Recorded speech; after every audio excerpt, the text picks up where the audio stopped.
I'm going to show you how to apply hot wax, as many of you I see that are still struggling with getting your application. As you can see in my pot, I have a lot of hot wax melted down. For those of you that only have a small amount in the bottom of your pot, you're not going to get as much on your spatula. When people say you get so much wax in one scoop, that's because I generally have more than I need in my pot. That's not going to affect any of the wax if you don't use it that day, because you can switch your heater off, let it go hard in the heater, and then when you're ready to use it again, you just switch it back on and melt it all down again in the same process. So I've got my wax on the spatula. You can see I'm twizzle because it will stop it from dripping. I then place a little bit of the wax where I want to start, using the side of my spatula or the tip of my spatula at the front. I want to spread it nice and even. See how I've got slow control, nice movement with the hot wax.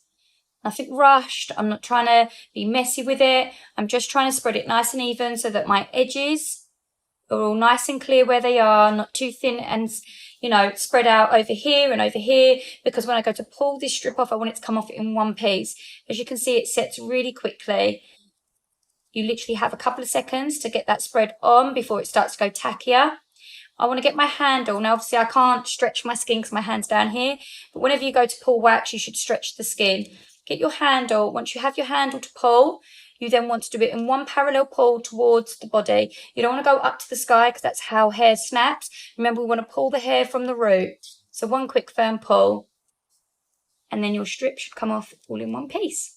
So a lot of people struggle to get rid of the stringy bits at the end of their wax strip. So let's just say I'm doing this. See that stringy bit that's coming off at the end? Look, as I come up, if the room is cool or colder, or your wax is starting to go a bit cold and set in, you'll find, look, that sticks to the spatula, that will string everywhere like a cobweb. You do a quick shake back and forward, and that breaks it so that you don't end up with stringy bits all over the place. So this is one of the reasons why it's good to get your consistency of your wax a lot more, what's the word I want to use? Oh, look, there was actually hairs on my leg. How embarrassing. So you want it to be smooth. That's the word I'm looking for. Nice and smooth, and all the way through the actual heater, it should be like a clear honey. Don't forget to subscribe, like, and share.